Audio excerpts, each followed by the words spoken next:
어떤 과목에 이 앞에 중요한 두 과정을 그냥 건너뛰잖아요. 그러면 결국은 아이가 흥미를 잃더라고요. 그리고 심화로는 절대로 들어가지 못하게 됩니다. 제가 그 아이들이랑 같이 학습을 이제 해오고 또 도와주면서 초등학습법에 대한 깊이 있는 통찰까지는 아니더라도 요즘 좀 깨달음이 오는 것들이 있습니다. 주요 과목이라고 불리우는 국영수, 사과 이런 것들을 비롯해서 어쩌면 예체능에 이르기까지 모든 학습 과정은 유사한 흐름으로 하면 된다는 것입니다. 처음 영어를 가르칠 때 한번 생각을 해볼게요. 아이에게 어떻게든 영어를 좀 즐겁게 하게 하고 싶잖아요. 그래서 흥미를 위한 영상을 보여주기도 하고 오디오를 틀어주기도 하고 재미있는 원서를 읽어주기도 하죠.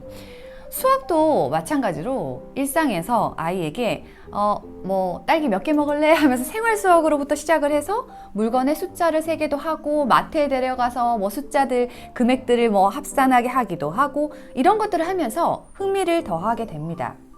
국어를 시작할 때 말이죠. 저는 아이들에게 한글 자석, 국민 자석 그런 걸로 붙여가기도 했고 그리고 다니면서 간판을 읽게도 하고 이런 식으로 흥미를 먼저 유발했습니다.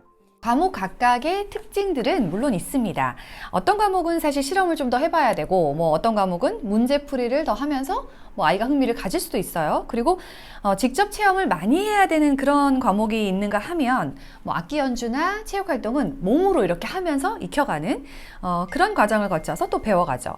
그렇지만 이제 각 과목의 특성은 양념처럼 사실 좀 더해진다라는 생각이 들고요. 학습 방법이 전혀 다르거나 새롭다고 생각되지는 않더라고요.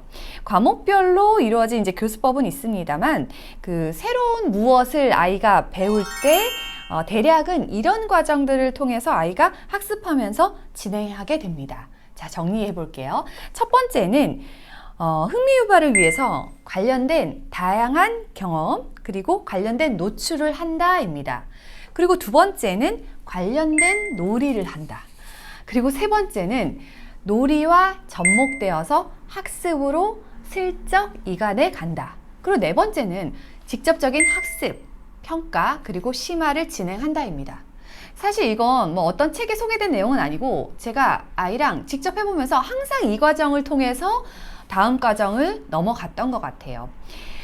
저는 여기서 이 점을 특별히 강조하고 싶습니다. 처음 시작이 얼마나 중요한 의미를 띠는가 하는 부분인데요. 부모 입장에서 우리는 다 배웠잖아요. 그렇기 때문에 아이에게 앞의 과정을 이렇게 살짝 건너뛰어서 바로 학습으로 들어가고 싶을 때가 많아요. 그러면 학습이 빠르게 진행이 되고 또 심화도 빨리 들어갈 수 있으니까 그런 바람을 갖게 됩니다. 근데 제가 이제 해보니까 당장은 그렇게 해서 가시적인 성과가 일정 기간은 나오더라고요. 근데 시간이 좀 지나서 장기적으로 보니까 그 부분이 결국은 마이너스로 작용한다는 느낌이 들었습니다. 흥미 유발, 즉 이 동기부여가 안 되었거나 놀이의 과정 없이 학습 활동으로 바로 들어가 버리면 아이의 학습이 관심도가 높게 계속 지속되지가 않습니다. 그리고 특히 심화 과정에 들어가면 아이는 이제 어렵기 때문에 하고 싶어지지 않습니다. 우리가 밥을 지을 때 서서히 뜸을 잘 들여야 맛있게 밥이 지어지잖아요. 좀 마음이 급해서 뜸 들이는 과정 없이 바로 이렇게 밥솥을 열면 확실히 밥맛이 늘 떨어지더라고요. 첫 번째나 두 번째를 위한 이 시간의 중요성을 인식하고 좀 느리더라도 공을 들여야 한다는 말씀을 드리고 싶었던 거예요.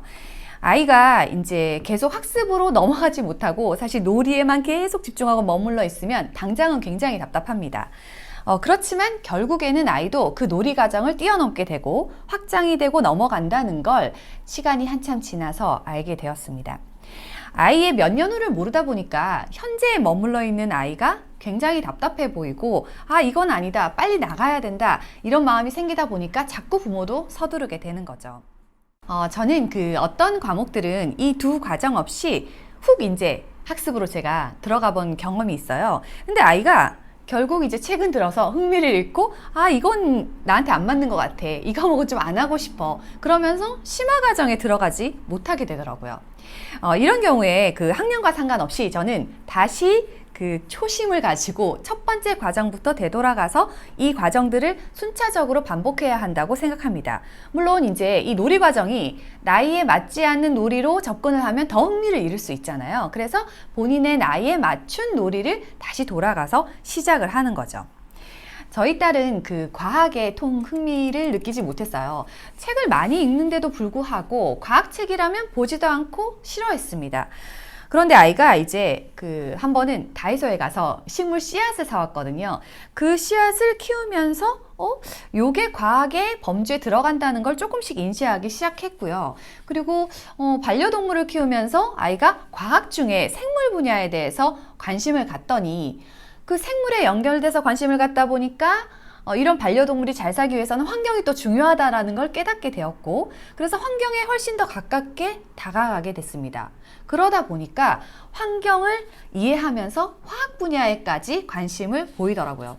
그 통 흥미가 없던 사실 과목이었는데 동기유발이 잘 되지 않았던 거죠. 그래서 아이의 동기유발 방법을 또 흥미를 찾기 위해서 이것저것 부모가 많은 노력을 했음에도 불구하고 아이가 한마디로 꽂히는 흥미 유발을 찾지 못했던 거예요. 그래서 이런 놀이와 학습 활동을 좀 더 적극적으로 부모가 관심 있게 찾아줘야 한다라는 생각이 듭니다. 초등에서는 그래도 시간적 여유가 좀 있습니다. 고학년이 넘어가면 점점 바빠지네 이런 생각이 사실 드는데, 그 중등이나 고등 부모님이랑 얘기를 해보면 초등에 진짜 여유로웠다 이런 말씀을 많이 사실 하시거든요. 그래서 초등에서 처음 배우는 과목들에 이런 시간을 좀 더 할애할 필요가 있습니다. 중고등에 처음 나오는 과목들이 있잖아요. 그런 과목들은 사실 막 흥미유발 이런 단계를 그냥 건너뛰고 바로 학습에 들어갈 수밖에 없는 상황이 되는데요. 그 중고등에 들어가야 하는 그런 새로운 과목들도 초등에 조금 워밍업을 한다 생각하고, 뭐 세계사 같은 거 예를 들어서 그런 것들을 세계 지리나 이런 것들을 미리 한번 아이랑 같이 해보는 건 굉장히 의미 있는 활동이 될 것 같습니다. 아이가 현실적으로 이제 학습을 하다 보면 어느 순간이든지 벽에 부딪히는 순간이 옵니다. 그래서 아이 입장에서는 이제 더 이상 나갈 수가 없구나 하고 답답한 순간이 오는데, 그때 과거를 회상합니다. 나 그때 엄마랑 이런 활동을 했었지, 이런 걸 키워보면서 되게 즐거웠지, 이런 생각을 하면 아이가 많이 힘들지만 과거 경험을 통해서 조금 더 마음을 다잡고 학습으로 또 돌아갈 수 있는 계기를 마련할 수 있습니다. 학습법 관련된 수많은 도서들을 보면서 과목의 특징이나 학습법들에 대한 구체적인 방법은 그런 것들을 좀 참고해서 이해를 하면 된다고 생각합니다. 근데 이제 과목이라는 거 역시 그 넓은 범주에서 보면 사실 다 학문의 하나잖아요. 그래서 어떤 주제나 과목 학습을 이렇게 아이가 흥미만 가지고 하다 보면 결국은 다른 쪽으로 확장도 되고 그 학문이 하나로 다 연결된다는 거를 최근 들어서 좀 알게 되고 있습니다. 아이의 학습뿐만 아니라 성인의 우리의 학습을 생각을 해봐도 제가 이제 경제에 관심이 좀 생겨서 경제서들을 읽고 있는데, 처음에는 뭐 용어들도 어렵고 뭐 그러니까 흥미유발이 잘 되지 않아요. 근데 어떤 한 포인트로 어떤 뉴스 기사 하나라든지 아니면 친구의 말 한마디 아니면 어떤 주식의 차트 하나로 동기부여가 되고 흥미유발이 갑자기 되는 순간이 오더라고요. 그렇게 되면 이제 그 부분을 가지고 학습에 관련된 서적이나 이런 것들로 깊이 있게 갑자기 들어가지죠. 자, 그래서 제가 사실 오늘의 결론으로 드리고 싶었던 말씀은 바로 이겁니다. 같은 맥락으로 뭔가 공부를 하더라도 학습에 들어가기 전에 우리가 밥에 뜸을 들이듯이 그 시간과 노력이 결코 지나고 나면 헛되지 않는다라는 말씀을 드리고 싶었어요. 아마 지금 시청하고 계시는 저학년 부모님들 입장에서는 좀 아이가 계속 뭐 이렇게 하고 있는데 지지부진한 것 같고, 그리고 약간 정체된 것 같고 나아가지 않는다라는 생각을 간혹 하실 거예요. 그럴 때마다 어떻게 하면 아이를 더 나아가게 할까 이런 고민을 하실 텐데, 앞서서 말씀드린 첫 번째 단계나 두 번째 단계를 혹시 건너뛴 건 아닐까, 그 부분을 내가 간과해서 아이에게 좀 빠르게 학습 성과를 내게 하려고 재촉한 건 아닐까 아닐까, 이런 부분들을 점검해 보시면 좋겠다라는 의미에서 만들어 봤습니다. 그 학습 평가가 절대 평가가 아니라 사실 상대 평가잖아요. 그러다 보니까 아이들을 계속 경쟁하게 하고 뭐 학원의 레벨이나 반 같은 걸 나눠서 아이를 좀 사실 푸시하게 됩니다. 그래서 아이들에게는 장기간 길게 학습을 해야 하기 때문에 즐거운 시간, 그리고 아이가 흥미를 바짝 느끼게 할 수 있는 그 동기부여만 가져가면 아이 스스로 결국은 찾아가기 때문에 그런 부분들을 부모가 해주면 좋겠다라는 마음으로 이 영상을 제작해 봤고요. 아이에게 건강한 자극, 그리고 건강하고 즐거운 경험, 그리고 놀이, 독서 경험을 통해서 학습으로 길게 이어질 수 있도록 노력하면 좋을 것 같습니다.